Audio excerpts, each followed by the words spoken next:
Ladies and gentlemen, please welcome Morgan Ortagus of Mare Liberum and Her Excellency Mette Frederiksen of the Kingdom of Denmark.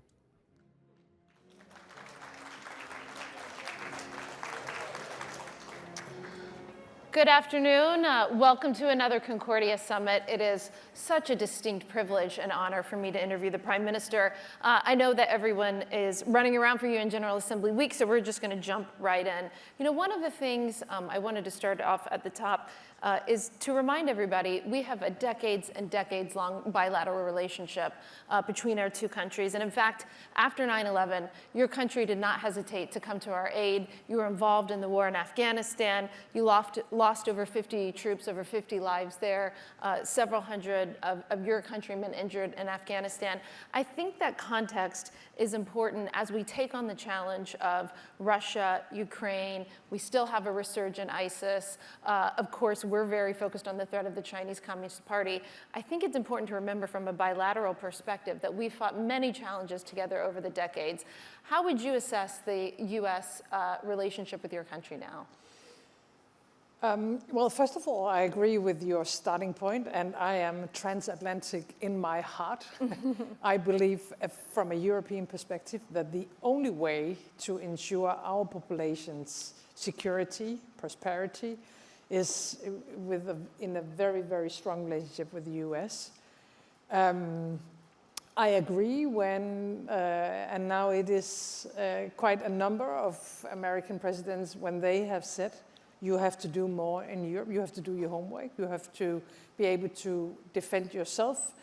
When I came into office 5 years ago, we were spending 1.3 on security and defense, now 2.4 in only 5 years. That's wonderful. Yeah, I don't know if it's wonderful, but it's necessary. Yeah. And so I think for us Europeans, the best way of conducting and ensuring a good relationship with the US is to do our homework when it comes to defense and security.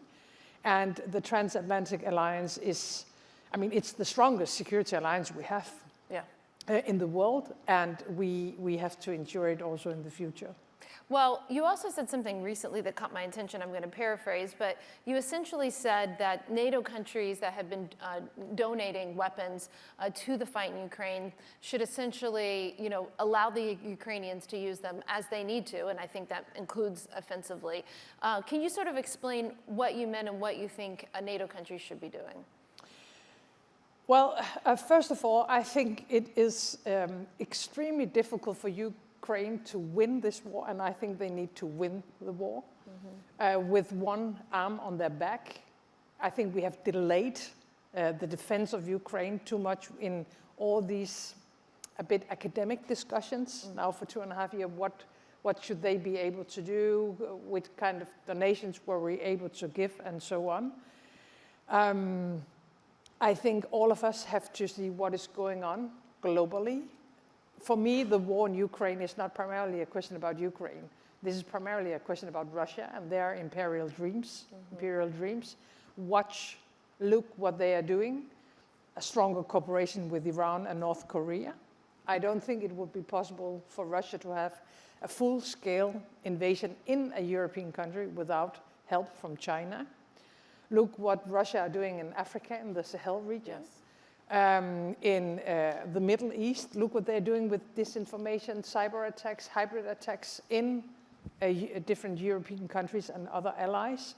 And when you look at all this, then we have to discuss more about Russia than Ukraine. And therefore, I think Ukraine needs to win this war.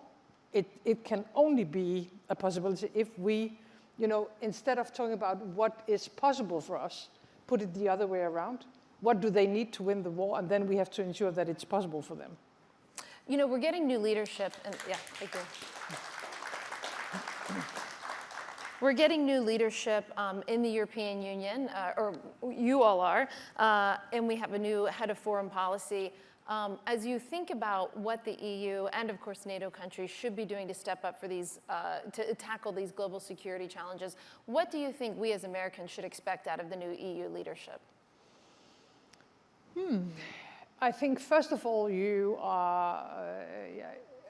entitled to expect that we do our homework, that we continue what we have done for the last couple of years, that we do more on our own, but never against NATO.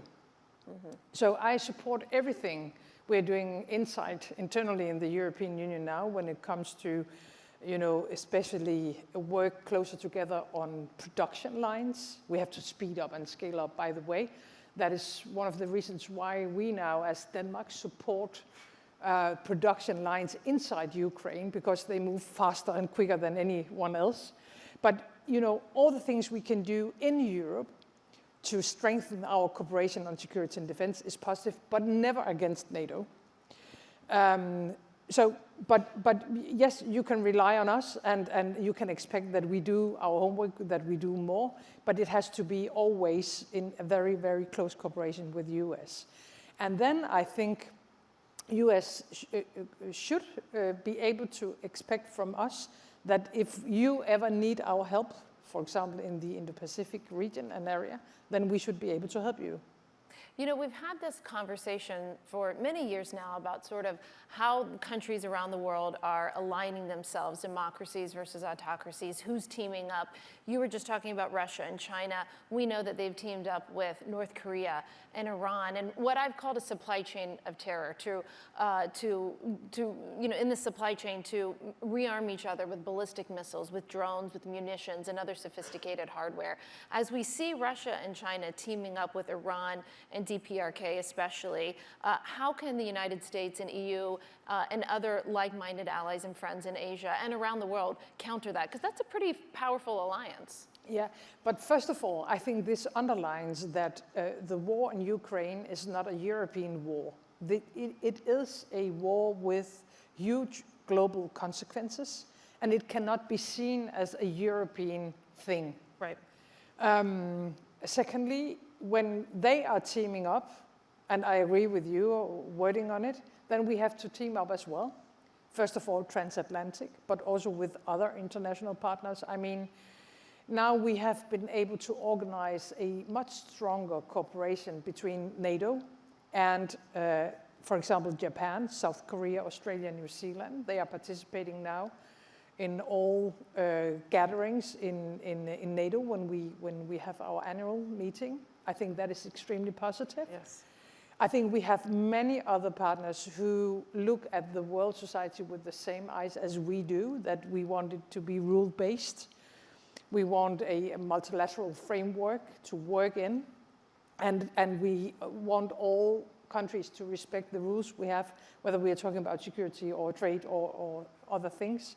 So I think the potential is quite huge and big, but we have to lean into it and to take a bigger, also global responsibility. So I mean, if I can say one thing to you as Americans, any idea of, pulling US out of the world society, please do not do that. I mean, the only reason why there were a good result in the Second World War were because of you leading into the war, and I think we have the same situation now. We're talking about big geopolitical challenges. In the Trump administration in 2017, his national security strategy, which every new president does, took us away from, transitioned us from focusing on counterterrorism to focusing on geopolitical threats from China and Russia. Biden's national security strategy similarly built upon that shift as well. However, we've seen Taylor Swift concerts in Europe canceled because of ISIS. We see ISIS-K, unfortunately, as a foothold in every province in Afghanistan. So with ISIS resurging in the Middle East, in Europe, in Africa, how do we go back to tackling that counterterrorism problem that we've been working on for 22 years together? I don't think we are so privileged that we can decide on which kind of conflict we want to solve. We have to be able to work on many different areas and to be able to take many different measures at the same time.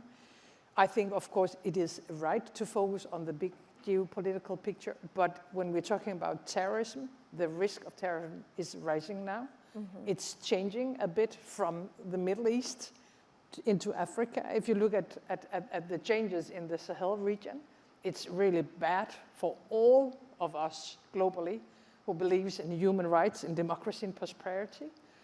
And we were kicked out of Mali. Like many other European countries, we are losing the entire Sahel region. We still have some good partners in that part of Africa, and they are scared about the situation. Of course they are, because this is not only a question about terror going into Europe. I mean, the kind of terrorism they are doing, I mean, it's extremely tough on also the local population. So I think the battle against terror has to be put on the agenda again. And therefore you have to keep a focus on the Middle East and especially also on Africa now. And you know, when I talk with my African colleagues, they agree on this. So I think one of the ways is to building a stronger cooperation between the African Union and the European Union to ensure that the African Union are actually able to tackle these extremely difficult challenges. And in the places like Mali that you were just referring to, where we were all removed, I mean, you've seen the Russians come in, Russian mercenary forces behind us. It's not a great situation. You know, I'm curious from an economic perspective, from a business perspective. You know, when Americans think about Denmark, they think about places, you know, that they want to travel and go on vacation, and there's so much cultural ties and people-to-people ties. But what should we be thinking about in terms of trade and your homegrown businesses? Yeah, I think there's a lot that we can offer, especially on the green transition, on energy efficiency, on renewables. You have a lot of challenges in front of you in building a green economy in the US, and there is a stronger cooperation between many of our companies and their counterparts in the US. So I would underline that area as one where we can work closer together. You know, I asked you this on my radio show. Time flies. I guess it was a couple months ago that we did an interview on the radio show. But I loved your answer, and I've got to ask you again. You know, you are first and foremost a prime minister and leader of your country, but you're also an incredibly successful woman in politics, and you've broken many barriers. What advice do you have for young women who may be here or maybe on the live feed watching this about getting into politics? I don't think I've ever been able to give a good answer. What answer did I give you? It was inspiring. If it was a good answer. Well, Can you quote me? Answer it for you. I mean, I just think that when young women are looking around the world about stepping up and being leaders in their country, I look at you as somebody who has a crystal clear voice on the U.S. And the transatlantic alliance, and you're tough against the Russians, you're tough against the CCP, you're tough against terrorists, and I think that's inspirational. So you just have to be tough? Yeah. No, I don't know how to answer the question actually, because if you're not willing to go on the stage yourself, then someone else will do it. And sometimes you just have to, lean into it. It's not really going in the right direction. I think now are we 3 female leaders in the European Union? Yeah. Out of 27, it's not really a good result at the moment. But I mean, you just have to do it.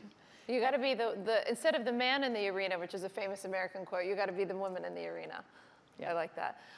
Anything final that you'd like to say again as we close about the importance of the relationship between our two countries?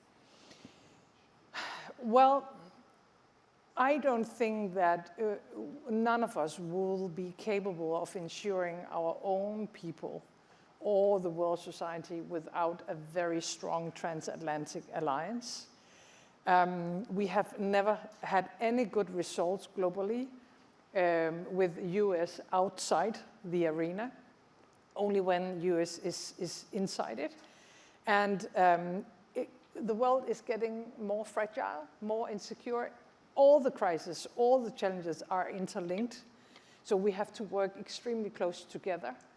I am one of the Europeans who are still very thankful and grateful for what you did during the Second World War, and I'm pretty sure that no matter what will happen, The best place for US and Europe to be is in the transatlantic alliance, but it has to be an open-minded alliance, as you said, building up even stronger partnerships with global partners as well. Well, thank you for what you've done and been a partner, our countries for so many decades. Whatever the fight is, you're there with us. And I know so many Americans are grateful to hear that message from you today. Prime Minister, thank you very much. Thank you.